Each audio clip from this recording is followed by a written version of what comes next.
Okay, good morning, good afternoon, good evening, everyone from your respective time zones. Welcome back to the TEG, the Entrepreneurship Gyan talks. And of course, this is the first talk of this year, 2026. And the biggest reason is that ITBA team was very occupied in different events, as you would be knowing, reunions and all those things. So we thought, okay, instead of January, maybe we'll start with February. And as we have been seeing in the previous talks, most of our speakers, of course, gender is a problem, but I'm not talking specifically on gender. That gender is a challenge.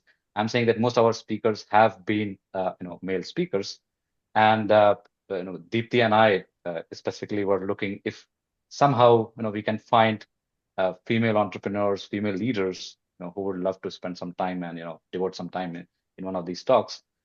Particularly, otherwise it was looking a biased set of speakers, and that was never the point of TEG, to have a biased set of speakers from either of the focus on entrepreneurship as a practice, but also academic side and policy side. That is one thing that we try to maintain, that we can bring in speakers from academia, from the entrepreneurship world, but also from the policy world, as we have been doing.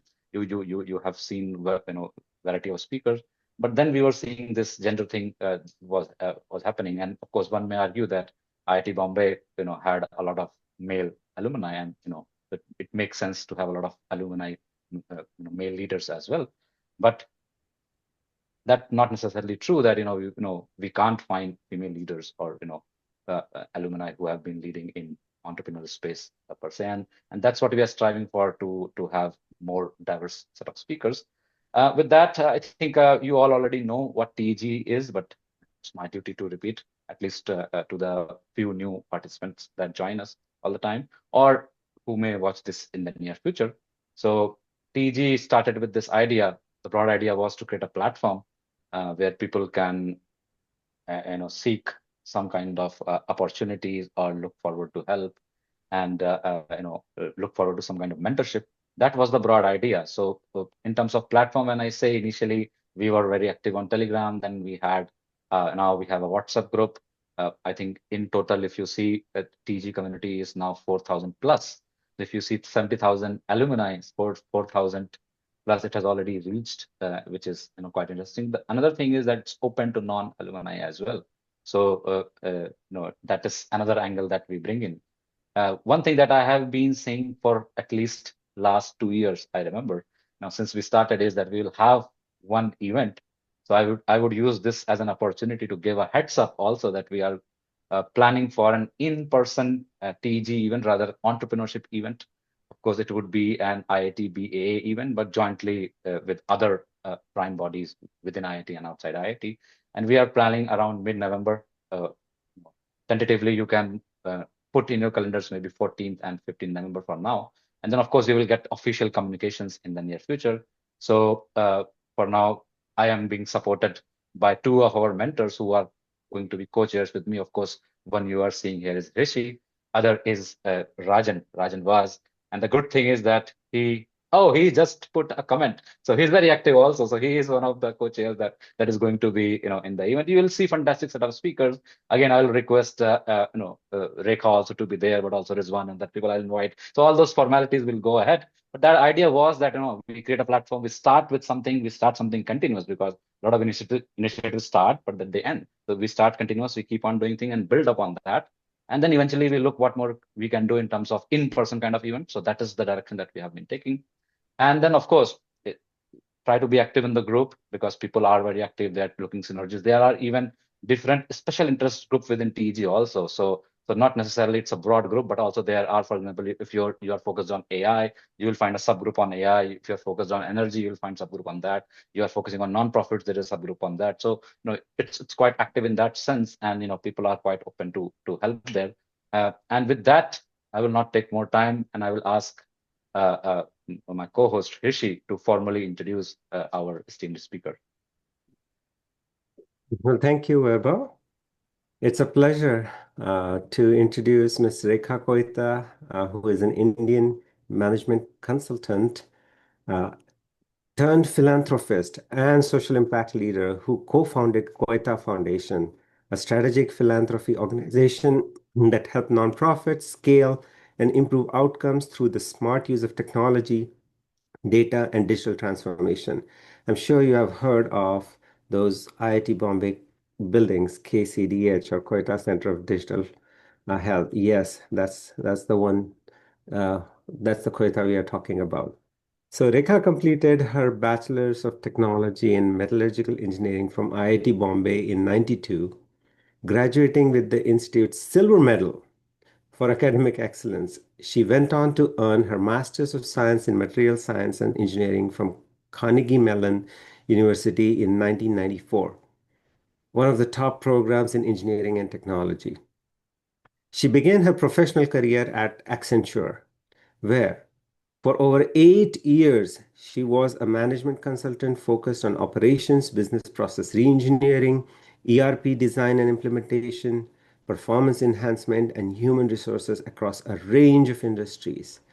Drawing on her consulting experience, Rekha also spent many years conducting corporate training for leadership, structured problem solving, and business communication skills for both large enterprises and development organizations. Now, this is the experience that helped her later on. In the mid 2010s, Rekha transitioned fully into the social sector, driven by a conviction that nonprofits could multiply their impact if they embraced technology, data analytics, and scalable operational systems. She co-founded the Koita Foundation in 2016 with her husband, Rizwan Koita, channeling her expertise into strengthening nonprofit performance and expanding access to quality education, livelihoods, digital health, and community programs across India. Her work emphasizes not just funding, but active engagement in building capacity, governance, and digital solutions that improve delivery and measurable results. Under Rekha's leadership, the Koita Foundation has partnered with academic institutions, national healthcare organizations, government bodies, and NGOs to design standards, tools, and platforms that help organizations improve efficiency and scale their services. With her generous contribution, Koita Center for Digital Health, yes, that's the one I mentioned earlier, was established at the IIT Bombay and Ashoka University. Rekha's contributions have been recognized with prestigious honors, including the Distinguished Service Award from IITB in 2019, and alongside her co-founder, the Forbes India Leadership Award for grassroots philanthropists, acknowledging their deep involvement in catalyzing social impact through innovation and technology. Here we have Ms. Rekha Koita.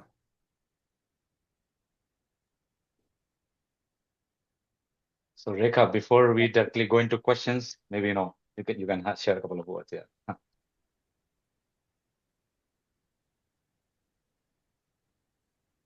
Sorry, Vaibhav, I could not hear you.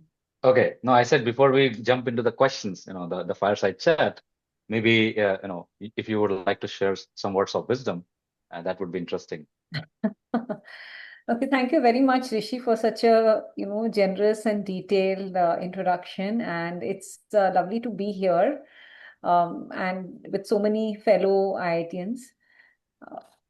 I think IIT sets a lot of foundation for all of us to do various different things, and I think it also equips us with the skills to be flexible and do multiple different things, explore various avenues, and I think that's what I have kind of done in my life. I've recast myself several times from being a metallurgical engineer and then to doing research in semiconductors, which is what I did at Carnegie Mellon, to joining Accenture, doing management consulting, then doing consulting skills training, corporate training for several years, and then kind of deep diving into the social sector. So it's been a very interesting journey, and I'm really happy to be here and share more with all of you.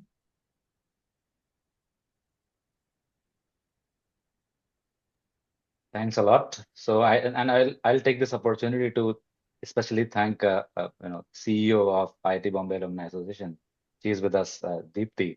And I reached out with this particular problem to her that, we need to do something on this. She was, she was very quick on this, and we worked, and, we were able to bring Rekha here.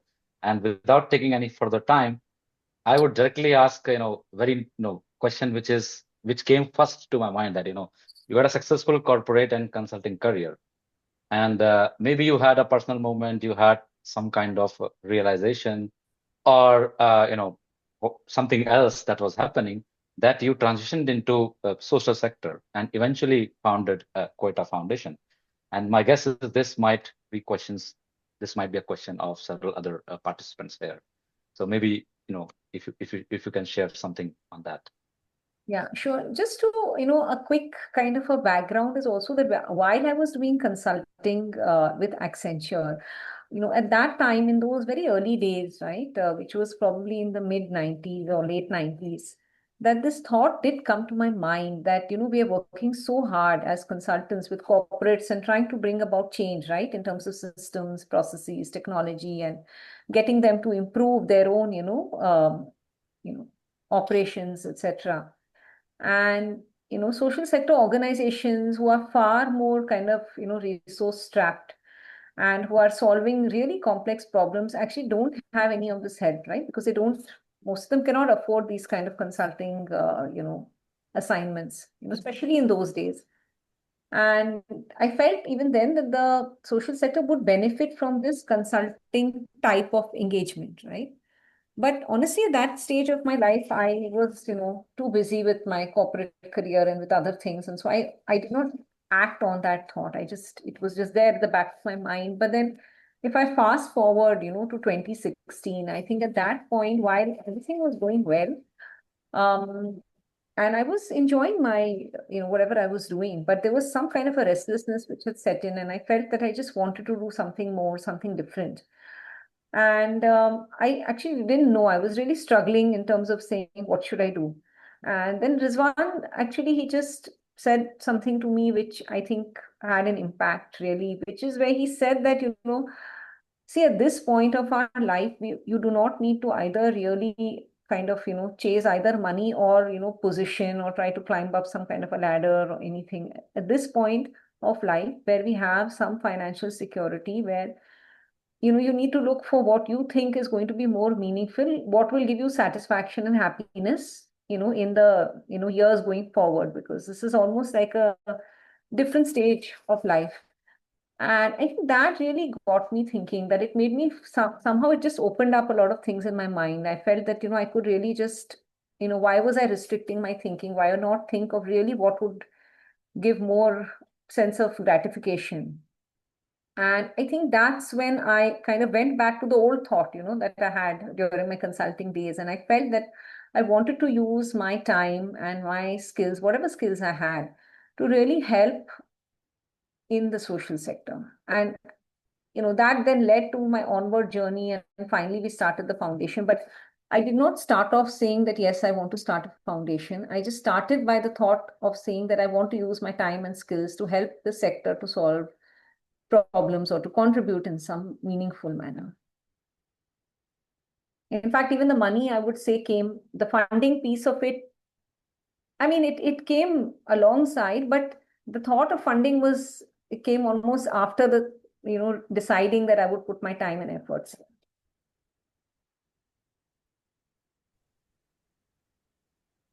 So speaking of time, you have often talked about valuing time, knowledge, and systems over funding. So where does this philosophy come from? I'm sure your work experience at Accenture or other ways. So give us some insight. See, because I believe that any change that you're trying to bring about is difficult, right? I mean, if you look at the social sector, and I mean, I think a lot of these things that I'm saying are very much applicable to any business or any corporate.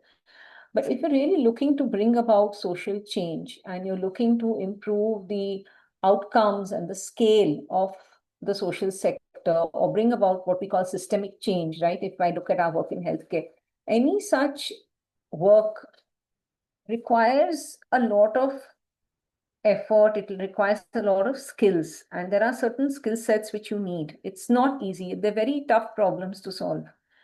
And you have to solve tough, complex problems in a resource-constrained environment. It's really not easy. And most of the people in the social sector, they would not be having the capacity in-house to be able to take this on and be successful in it. And nor do they have the ability often due to lack of resources to get that external help which can help them, right? Like a corporate might hire a consultant or some other expert, right, who can help them to solve certain problems and put that focus, that energy, that expertise and push them through. Social sector doesn't have that ability normally. And therefore, I felt and I still feel that I think the time and the effort we put in is very instrumental to the change and the impact that we are able to deliver. I don't think it would have worked any other way. I also believe, one reason why I genuinely believe that time is important, especially for trying to solve big problems. Second thing is that, if you look at it from a different perspective, right? As a philanthropist, if you are, looking to, spend money or give money in the sector, right? That to get, in a sense, more mileage out of your money or to make sure that the money gets the right impact or is utilized well, it won't happen unless it is done in a very thoughtful, kind of determined way. And for that, again, I think involvement of time is important to help the NGOs build that capacity and to kind of really like hold their hand and walk with them in that journey together. Thanks. I think you mentioned Rizwan's name, and a lot of them might be knowing, a lot of them might not be knowing. So Rizwan Koita is her co-founder, but also her husband. So and of course he has his own set of work as well.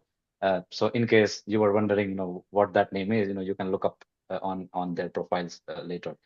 Nonetheless, going forward, of course, you saw some some gaps there, but then specifically given you are coming from technology background and how you are enabling it, and so this is interesting that where did you feel technology could make the biggest difference, and maybe some gaps that you found which technology could bridge, but maybe other gaps which it couldn't. So maybe you can shed some light on that coming from technology background. What gaps did you see, and how you thought that it would have a role to play? Absolutely. So as I said, right, I started off saying that I want to use my time and my, and do something in the sector. But I honestly had no idea what I could really do. At that time, I had not gone in thinking that I'm going to do technology in the social sector. With the help of Dasra, I got introduced to an organization called Koita Foundation, which works on helping youth to find careers of their choice and get into employment, which is careers of choice. And as I was kind of just understanding what they do better, trying to understand where are they stuck and where are they having problems, I realized that they had a lot of problems which could be solved through technology, right? So basically, and then that same pattern repeated for a number of NGOs. So after exploring and working with 2 or 3 NGOs, what my realization was that there are a lot of organizations who are doing great work on the ground.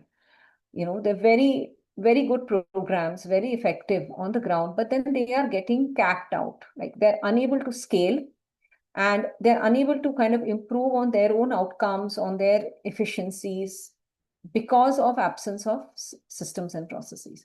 So simply put, if an NGO has to deliver high quality service consistently at scale, you need to have standardized processes and you need to have technology, right? Because if you cannot manage your operations because you don't have tech and you don't know what's happening on the ground, you cannot analyze the data, you don't know if your programs are working, you don't know how your people are doing, it's not possible to scale, nor is it possible to get great outcomes, right? That's, I think, one thing which was very glaring and in the face almost, right? So that was the first thing. The second thing was I realized that some of the organizations realized that they did not have the tech tools to kind of go ahead, right? But then at the same time, they didn't know, they didn't know how to do it either. They said, we know we need to do it, but we don't know how to do it. And we don't know whom to go to, and we don't know what tech to use. So what should we do? There were others who didn't even know where they should be using tech. right? You can use tech for different things, but where are you going to get the most kind of bang for the buck in a sense, right? Where will your technology have a multiplier effect? You need to use it for programmatic techs. A lot of people are trying to use tech for like finance or HR, which is, there's nothing wrong with that, but that's not going to give you the multiplier effect that it will when you do your programs, right? So for example, if if you can improve the efficiency of your field force, so a field force who's handling say 200 families can now handle 300 or 350 families, then for the same money you're increasing your scale by 30%, right? So that's a huge benefit to the organization. So they didn't have they didn't have the systems and tools. So that was one part. The second part was they didn't even have the capacity to really do this, even if they wanted to. Many of them were not even aware of the possibilities that tech could provide them. And the third thing was, which is equally important for them, is that nobody was willing to fund it. Okay, because people were looking in those days, I'm talking about 2016, 17, right? Where people, generally donors, were looking at tech as a, overhead cost. Whereas it should be actually part of your programmatic costs if it is a programmatic tech. So these were the kind of gaps that we saw, and I felt that that was aligning well with my skills, because since I had been doing this kind of work in Accenture, I understood what needs to be done. And we had access to tech vendors and other things. So getting the systems and putting things in place and helping them to skill their teams to be able to take on these journeys was something which came easily to me. And we were willing to fund it also because we believed in it very strongly, and we could see what kind of catalytic impact tech would have, because we've seen it, right, in so many other sectors. If you look at banking, you look at finance, you look at all kinds of other sectors, we've seen it. So why not here? So Thanks. digging a little bit deeper on that side, I'm leading IIT Bay Area's WhatsApp groups, and we got capped out, at 2,000 community members, and we had to kind of think about that. So many social initiatives like that, they remain small and fragmented because of some technology scale. But initially you start because it's free, it's convenient, etc., etc. So how can an organization think about scale right from the beginning while designing, its initial foundational approach? No, I think organizationally, you have to think of scale right from the beginning, especially in the social sector, just because, honestly, in India, with the kind of size of our country and our population and the magnitude of the problems that we have to solve, right? You have to think of scale from the beginning. And at an organization level also, you have to have a goal as to where are you planning to take this program, and therefore what kind of technology, the architecture, and even the organizational structure has to be planned and thought through right from the beginning. And that is what we do with all our organizations. So like one of the organizations, for example, was doing a parent engagement program for 2,000 parents, but they said we want to scale to 20,000 and 50,000. So I said, if you want to do that, then we need to figure out even what your organization is going to look like, and then accordingly, what kind of tech do you need? And so we try to plan it out right from the beginning by taking the organization vision into account. Thanks. Well, so this is quite interesting, and also in academia we keep hearing a lot of times, especially people who are from non-IITB or non-IIT, that IIT network is the key. You get into IIT network is the main thing. So here you are clearly mentioning that the degree helped you a lot, because your understanding from IIT did help you when you were actually thinking about doing it, and you did it differently because of course you had whatever inclination you had. But then this is even in academia, because I'm also a professor, so I keep hearing a lot that this degree is getting irrelevant, or this particular field of study is getting irrelevant because AI is there or whatever is there. But understanding of tech is not that easy to go, because if you are taking it in some other direction, it does reap benefits, or it does solve problems in some other way. Which brings to me this question. So talking about technology in social impact, largely people will think about some kind of digitization, and this is easier to think as well, because of course things were non-digital, you were able to do that. But from your experience, share what is the true meaning, or what is the broader meaning of tech-enabled transformation and what it actually looks like? I think that's a great question. So I think one of the things which I always tell all the organizations I work with is we are not trying to do digitization. If you just want to do digitization, then you don't need me. What we're looking to do is actually digital transformation, which means that at the end of that whole process, right, the way you're using technology, it is a strategic thought process which goes into tech, which is why we always get the leadership involved very heavily into this whole process, because it has to be strategic, your use of tech. And it has to transform your organization, which means it has to transform your people, it has to transform your processes, it has to transform the way you are giving, way you are delivering services. Your entire value prop can also change, not always, but in certain cases, you can even change the value proposition that you are giving. So first of all, at a very simple level, most of the organizations, almost all the organizations we work with, one of the things that they have achieved over the years is scale. And I can give you many examples, like this Antarang Foundation that I was talking about. They used to do this career counseling program, which they were managing manually through Excel sheets with 3,000 children, because they couldn't do more than 3,000 children because they were having everything manually and they were looking up everything and doing it. It was impossible to scale. But through systems, in 1 year, they went from 3,000 to 30,000. And today, I think they're at some 200,000. Another organization which was running these community Balwadis, they were doing Vipla Foundation, 54 Balwadis they had. Now BMC has seen what they're doing. BMC has adopted the system. It's gone to some 1,300 Balwadis. So people who are in 5 districts are in 10 districts. So everybody has been able to scale using technology. So that's one thing which we have seen uniformly. The other thing is outcomes have improved. Right? Because what happens is in any NGO, there are certain inputs you give, you get certain outcomes. Now, if you can analyze, monitor, and manage those outcomes, and you see what's actually happening on the field, what's working, what's not working, then you adjust your resources, the people and the kind of programming that you do, and therefore you get better outcomes, right? So, for example, if you're working in health, then the health outcomes improve. Right, we do a lot of work in child health and malnutrition, and we found that the malnutrition of children, they're getting out of malnutrition faster, or they're not as many are getting into malnutrition. The performance of children in schools, etc., everywhere we see a big change in outcomes. And of course, there is efficiency, right? So as I explained to you, the reach of the field staff, for example, field staff in many places, field staff are visiting parents, or they're visiting beneficiaries for health or for education or for whatever.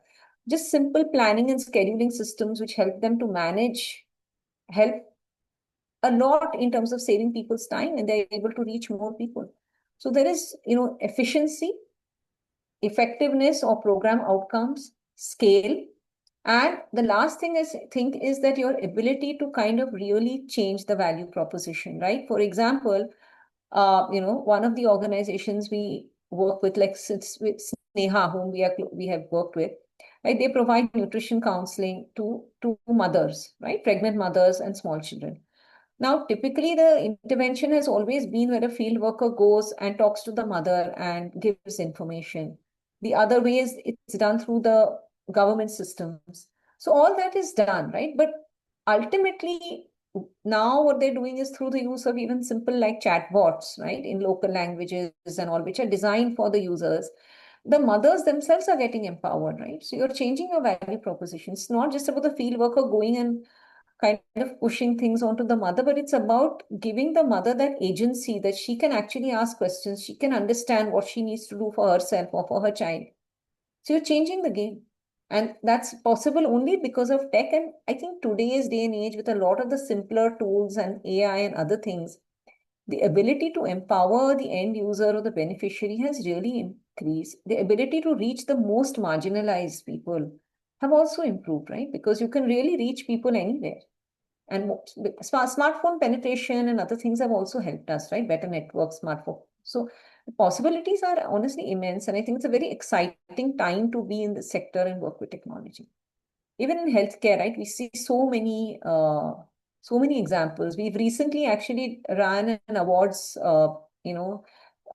Tech Awards, KF Tech Awards for AI, use of AI in the social sector. And we found some amazing applications, right from the legal systems to social justice and civic rights to environment to health to education. It was quite mind-blowing, honestly. Great. Thanks. Yeah.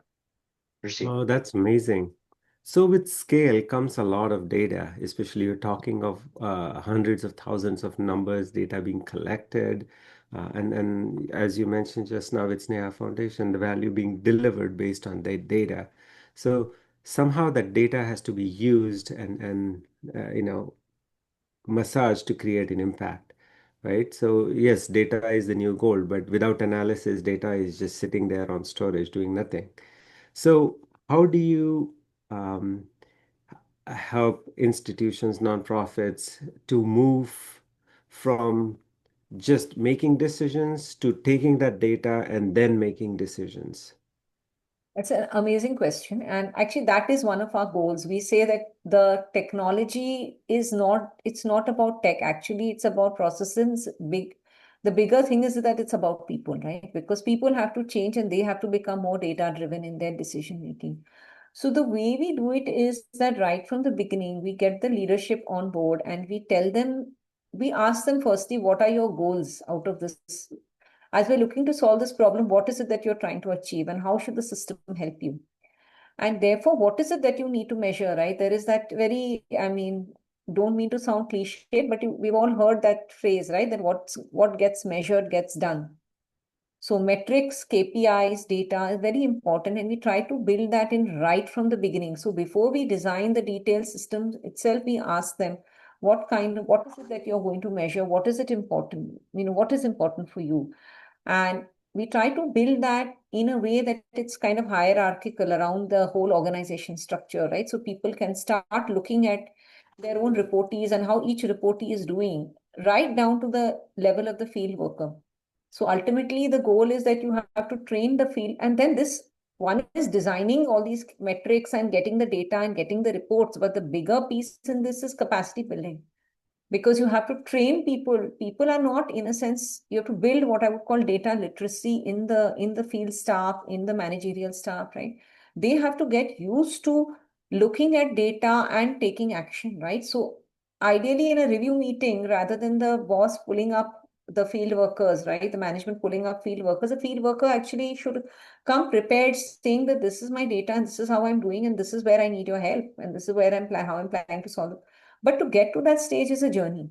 So one, that we use what I would call a top-down and a bottom-up approach. So the top-down approach is to make sure that the leadership is aligned and they are very clear in terms of what they want, what is important, and what needs to be viewed.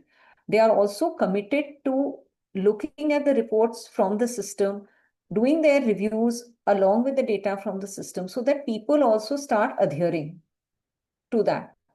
The other piece of it becomes the bottoms up piece, right? Where you're working with the field staff and other people to get them to understand these reports, understand the importance, and um, to start acting on it and to start understanding it. So that's kind of the approach that we take.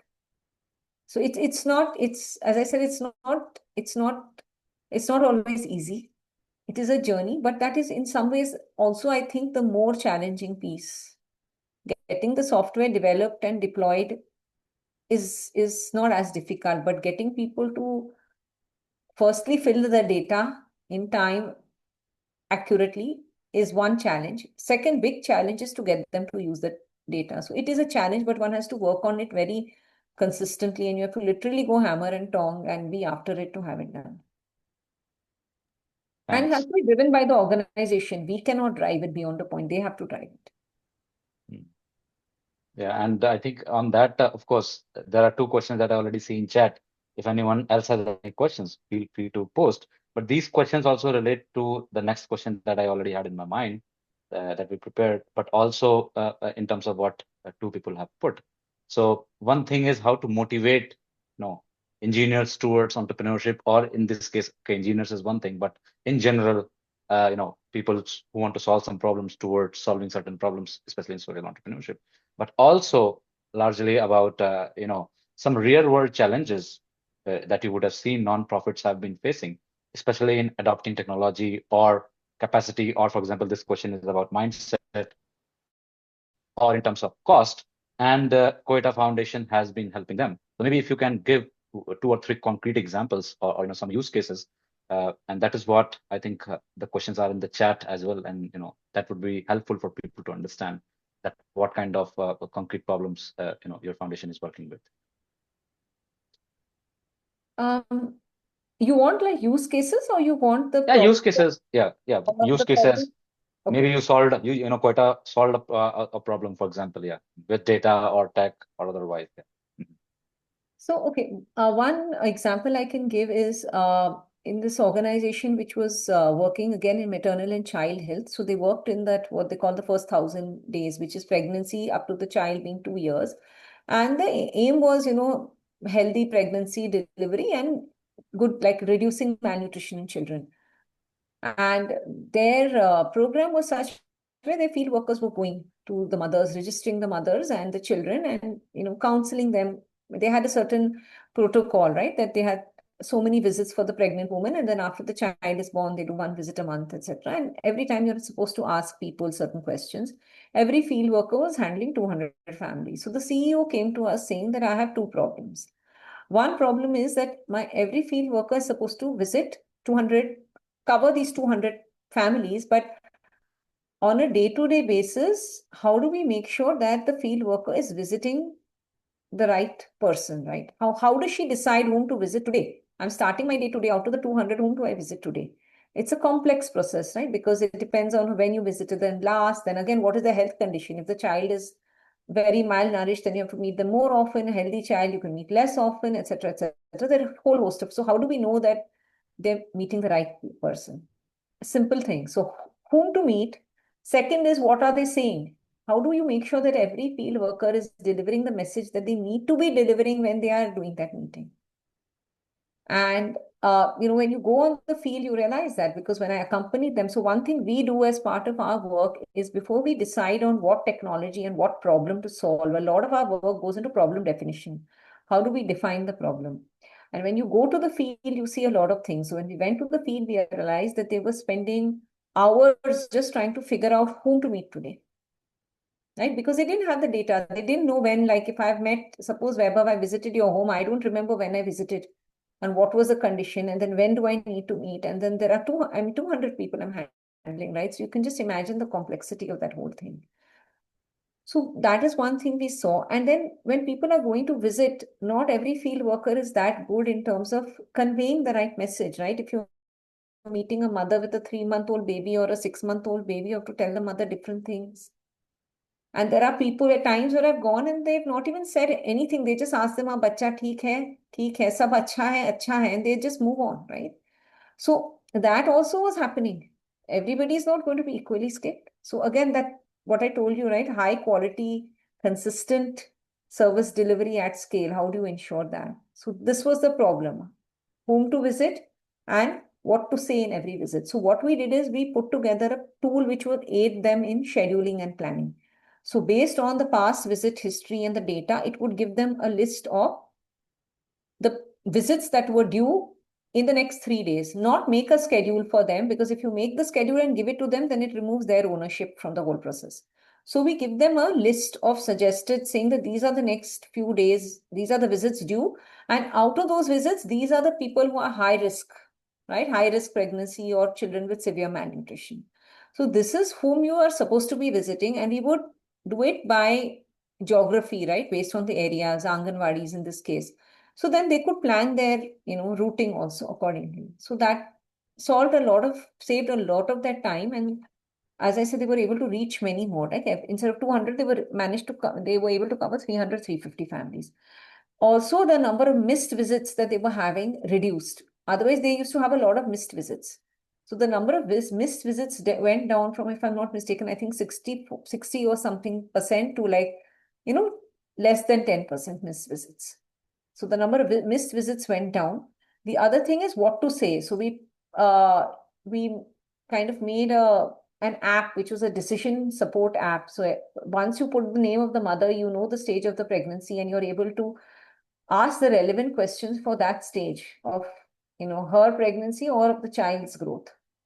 So again, and everybody's asking the same questions, and then you're recording the answers there and there. So you've got all the data. So that's one example. No, fantastic. And just a quick question to follow up. So, for example, in this particular case, did you figure out that this organization needs your help, or they reached out to you? There's a mechanism that these small organizations can reach out to you, and and then there's a process from there. How does it In typically the early work? days, honestly, when I was just starting, at that time, I used the help of Dasra actually to connect with a couple of organizations. So that's how I got started. But then as we worked for a few years and, kind of people could see what we were doing, then we reached now, I think it's people generally tend to approach us or somebody refers us. Okay. So it just happens, right? Okay. And I think because a lot of these initiatives or a lot of these events that you keep doing, so maybe some of them tend to know what Koita Foundation is doing because of these events now, maybe, something like that. Yeah. All right. Thanks. Rishi, maybe you can take the next question. So you worked with nonprofits, governments, academic institutions, and tech partners, and you may work with them together. These are all very different animals and different ways of getting them to work. So when you work with them together, what makes this cross-sector collaboration succeed or fail? What are the big insights there? See, if you look at government collaborations, I mean, that is its own kind of, ball game in the sense, right? So with government, what happens is that one needs to make sure that you co-create with government. You have to, if any government collaboration works better if you're co-creating with them. So if you make a solution and give it to them, they not necessarily, they may not be able to accept it as easily as when you involve them in part of co-creation. And I think even with NGOs, it's a lot of even with NGOs and tech partners, right? We get the NGOs and the tech partners on the same page and we kind of co-create solutions together. We all visit the field together. We thrash out what could be the problem, what could be the solution, and we kind of work very closely with everybody hand in hand. The other thing that I think works well is to have relationships at multiple levels, right? So even if it's an NGO, it's not just the CEO, the leadership, but it is also all the people down the line, right? So people from my team and people from the NGO team, we have to have like many to many relationships. And with government also, that's even more important, right? Because as we know, a lot of the bureaucrats and all, they keep changing from time to time. So I may have a great rapport with somebody and I'm doing some work and then that person changes and then I don't want my whole initiative to go. So I think that close, I think relationship building at multiple levels, co-creation, getting people involved and trying to therefore create some kind of a cultural change, right? Those things are really what all are required to make these collaborations successful. Great. Thanks. I see a very deep question, I would say, from Sridhar Reddy Kona. I think you must be knowing him well. Of course, he is the president of IIT BHF, but otherwise also an IITB alumni. And his question is very interesting. So he's asking, how much of these benefits is about urban populace in India, rural versus urban? That's what he's asking about. And is it fair to say that it is tilted towards urban at the moment? And what he realizes is that there are tons of NGOs serving farmers and rural problems, but somehow what he understands is that they are impacted more in the urban areas as compared to rural areas. And of course, this is his understanding of data, whatever data he might be thinking of. So maybe you can shed some light on this in terms of where the impact is actually of You're talking about the technology or you're talking about in general? He's talking about in general. I think he's more talking about the social sector work in general. All the social sector work. In fact, a lot of it is in rural areas. Okay. A lot of it is in rural areas. It's not that it's just, in fact, a lot of the larger NGOs are working quite a bit in rural areas. If you look at some of the large foundations, like even like Gates Foundation, Piramal Foundation, all these they're doing a lot of deep work in, UP and Bihar and large states like that, Rajasthan. So there is a lot of work which is happening even in rural, even in education, right? You have organizations like Educate Girls and all, which are going to the most marginalized areas and trying to get girls into schools. And so there is a lot of work happening in rural also. Mm. The organizations are slightly different. Mostly organizations may not work in urban and rural at the same time because it's a little different, right? What you need to be successful in rural is a little different from what you need to do in urban. So it's a slightly different model that you would use. Mm. So it's not necessarily that the same organization will work in both places, but a lot of work happening in rural. Okay, great. Thanks. So And then also, yeah. Yeah, so it's amazing to see that it's doing a lot more work in the rural areas, but most of the rural population is also not so tech enabled or educated. So how do you ensure that the technology-led solutions don't unintentionally exclude the very communities that they're meant to serve? So there are two, three things in this. You see, a lot of the tech solutions are also not necessarily being used by the end beneficiary, right? So there's some solutions which are being used by the end beneficiary, like maybe a chatbot, for example, right? So people are trying to get solutions which are easy to use by the end beneficiary, but there are a lot of solutions which are basically being used by the service provider, right? So the field worker or the health worker or whatever, right? Like there are a lot of healthcare solutions where people are, say, taking x-rays and doing some kind of image processing to find out if people are having certain disease conditions, like whether it's TB or even orthopedic or whatever it is, right? So that is not really being used by the end user, but it is helping them, right? Because you can actually reach people in rural areas through these tools. So so that is, I mean, kind of not really excluding them. In fact, it's making it more inclusive because you're being able to provide them with benefits which you could not do earlier. Right. That is So the the thing. technology is used by the organization in many ways and not The technology necessarily is the used by end the user. organization to help them to reach these people who are quite marginalized, right? And who won't get access to those services. And even when you're having technology for the end beneficiary, it is normally the way not to exclude them is to really design it around them, right? So you actually have to go to the field. Even in urban population, by the way, anything that you build for anybody, whether it is a field worker or whether it is an end person in either an urban slum or a rural community, whoever is the end user, right? You have to go and meet them and understand them and see what they need and what their problems are and what they are willing to use, what is their behavior like. Right. So a lot of why is WhatsApp becoming popular? Because people are already on WhatsApp. So that becomes an easy transition for them to use something which is already on WhatsApp. If you ask them to download a separate app, they won't download it, right? So you have to do things like that you have to meet people where they are, basically. And for that, you have to go and you have to talk to them and you have to understand them. And that is how you can make something which is usable by them and which will be used by them and where they will not feel excluded. Great. And Jijo, can you please unmute Sridhar because he had, he wanted to maybe go deeply into whatever question he was asking. If you can quickly unmute him, that could be interesting, and he can ask his question quickly. Is he still there, Jijo?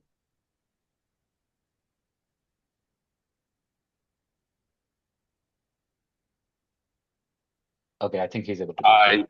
Yes. Thank you, guys. I appreciate it. Appreciate you unmuting me. Hi, Rekha. I don't think we've had a chance to meet, although I don't need an introduction for you.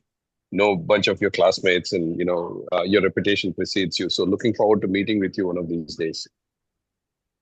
Thank you, Can you guys hear me? Yeah, we can. Okay. So, Rekha, I don't think, I just want to qualify, like Vaibhav said, my data is not empirical. It's anecdotal, okay? The only thing I can say in defense of my claim is that my parents live in a rural area and we are from a farming community, although my father worked as a teacher, went back into farming, and I've seen him, and it's an area, it's like a Vidarbha-like area in Andhra Pradesh. And my question is more, I just want to ask your opinion. I somehow get the feeling, I look at a bunch of NGOs focusing on farmers and better seeds and better this and better that, but somehow I don't see the impact. My question is more about the impact. I think there is the NGOs that focus on urban women or like, underprivileged women in the urban areas or the slums, I somehow feel like the impact is much more in the social issues that those NGOs are trying to solve versus this farmers focused or the rural focused NGOs. And first, would you agree with that claim? If you So, don't agree with that claim, see, let me put it this way. See, there are a lot of people who are doing work in rural, okay? Lots of work is happening in rural. It's not that the I work, agree. okay, lots of work is happening, but also rural is much more challenging. So to have an impact in rural, it takes more time and it is more difficult. So you do see impact in certain areas, but it's not, you may not be seeing it everywhere right now. But there is impact Yeah. in certain areas, maybe not in everything. I don't know specifically about the geography that you are saying and in farming, but there are organizations who have had good impact even in farming and agriculture. Like in Maharashtra and all, I know there are like some like Pani Foundation and all who have done some good work. There are other people who are doing some good work. So there is impact which is happening. There are people who are doing work in rural, and I've seen like even Swadesh Foundation, all the kind of rural turnover and all that they've got turnaround rather, which has been really good. I've seen their villages and gone and seen it is good. There is work happening. But see, there is a large Scale. chunk of rural. Yeah, the scale is of rural and the magnitude of the problems are also larger, right? So to penetrate that and to see that kind of impact will also take more time. But a lot of good work is happening actually. Great. Okay. And there are ways to measure this, like benchmark it and say, The measurement you have how, from the organization who's doing it, right? And right. Okay. studies which might have been published. So there are some organizations who publish reports, right, on this. Like for example, Nudge Foundation is doing a lot of work on this ultra poor, Okay. and organizations like JPAL do a lot of stuff around evidence building. So you'll have to look at reports and sector reports which are published or organization reports if you're looking at a specific organization. Right. Great. Right. Okay. No, good to Thanks. know. I figured you'd have some opinion, not necessarily give me a full answer, but I wanted to see how you viewed those NGOs. So thank you for that. Thank you. Thanks. Let's move ahead. Well, Sridhar was mentioning about Yavatmal-like region in Andhra he comes from. We have Hirshi who is coming from core heart. He was mentioning about Vidarbha-like region. He comes from Yavatmal. And funny thing is, Yavatmal was my field visit. I lived there for a week, so I understand what are the challenges of rural Maharashtra as well. And in fact, I published a paper with Professor Sarthak Gaurav at School of Management at IIT Bombay. He works fantastic in agriculture. So I am aware of some of those work, and in the past I've also worked at JPAL and some of those researchers at JPAL at Harvard Business School. So I'm aware, but of course, because you're on the field, so you have the larger understanding of what's happening now. My work is in that field is like 10 years back. Yeah. Anyways, let's go ahead. We still have 5 more minutes. There are 2 more questions which are which I find in chat, which are also connected to what I wanted to ask. So let me quickly take them, and then maybe I'll move ahead. So Shantanu is asking.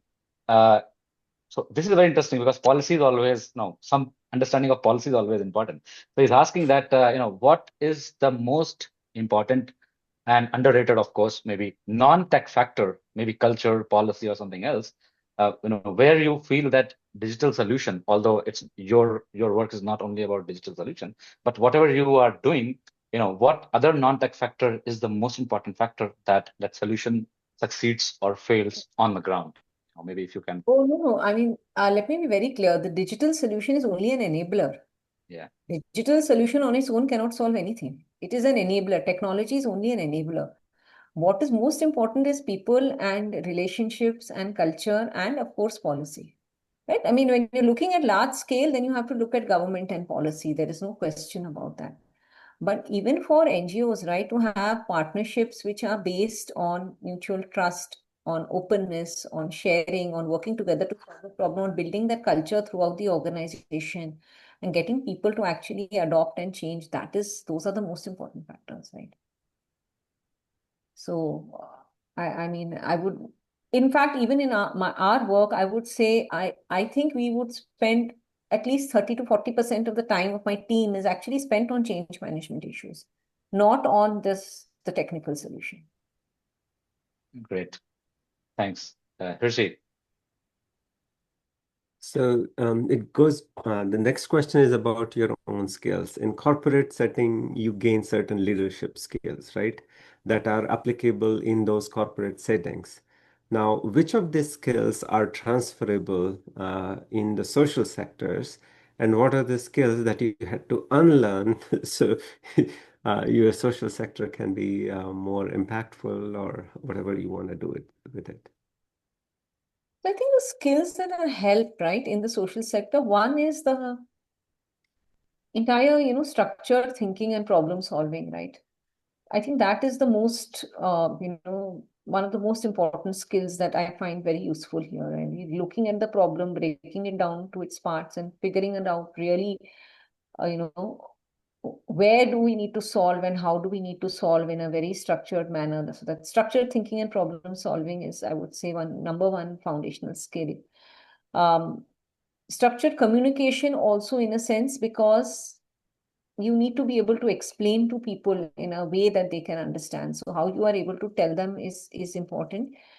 But I think the other very important skills are, of course, project management is important because you're handling so many projects and they have to be managed. But I think the most important, if you ask me in order of priority, structure thinking and problem solving. And after that, it is the whole, in consulting, we learned a skill called client relationship management, we used to call, right? And I think that's the whole thing of managing the people and managing NGOs and vendors and the relationships and the equations and working together to that whole thing, what I said, right? The tech is just the enabler.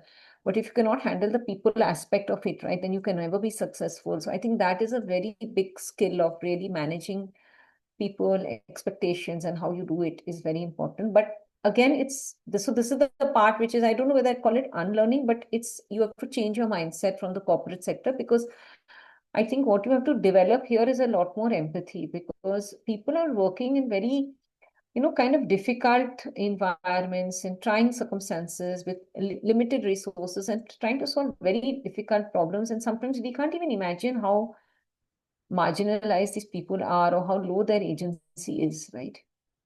So I think that part of it requires some mindset change where you have to actually really get down to it. You have to go there, you have to meet people, you have to understand where they're coming from, and also work from that lens of deep empathy, along with having all the other technical parameters and ticking them. So I think that's extremely important. Great, thanks. So, and that brings to the final question, given the time. And of course, this is something which I usually will be asked after the talk, which is, for new, alumni or, even senior professionals, for example, they want to contribute to social impact, but they are not sure where to start with.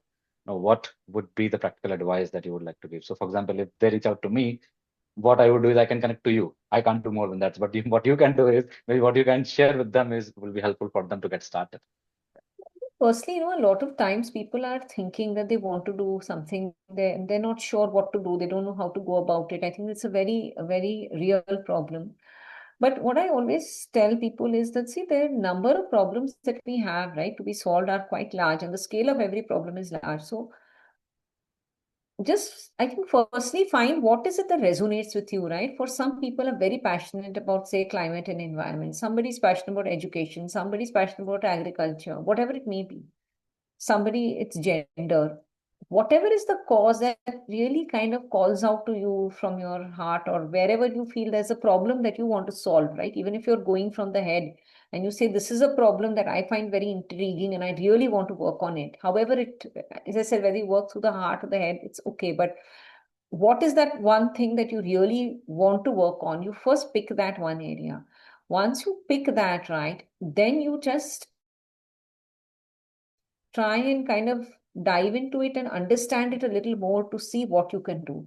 I think the key thing is really to really get started. I think if we think too much, it's very hard. You have to kind of dive into it and just get started. Meet people, meet an organization, find out what's happening, find out what you can do, and just start doing something. As you have the intent, I genuinely believe, and I think that's what I have experienced, that once I had the intent and once I started putting in the effort, right? I mean, the path paves itself if you keep at it. But if we stand, on the sidelines and just keep thinking, should I do this, that, nothing will happen. You just have to get into it. So that is my advice. Great, thanks. And I think non-profit entrepreneurship is, in that sense, in that learning, is not different from what we have been hearing in TEG talks from other entrepreneurs as well. And non-profit per se, the field is also not different in terms of what journey and what thinking process you have shared. So with that, thanks a lot, Rekha, for taking out time.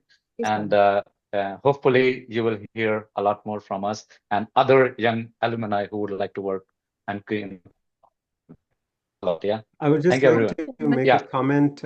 Yeah, sure, I sure, just sure. would like to make a comment that there is a pan-IIT social impact group for people who are like-minded. Please feel free to join that. And if you're in the Bay Area, there is a separate WhatsApp group for social impact that you can also join if you're in the Bay Area. Yeah, even Yeah. TEG has, by the way, TEG has, so don't worry about it. We can always Oh, connect okay. you in there. There is another IIT And group Rekha, in I would India love to also. connect with you and talk about IIT startups and IIT Bay Area and how we can improve our impact and scale using your skills. So for that, Rishi, Methods. you missed that. You were in Mumbai. You missed that already. I know. Yeah. But anyway, Rekha, thanks a lot for your time. Thank you so much. Thank you, Rishi and Vaibhav, and big thanks to all the audience who have come. And I hope you've enjoyed this talk. I've enjoyed speaking to both of you, and thank you so much for this. Yeah. Thank you, everyone. Thank you. Bye-bye. Thank you, Deep, for organizing and Yeah, suggesting. I already thanked her in the beginning because I was not sure in last week if there will be time She's or my not. old friend. So Oh, great. from the days I was doing my IIT Bombay legacy project for our batch, I've known her since for many years, and so much. Yeah. All right. Bye-bye. Thank you. Bye-bye. Thank you.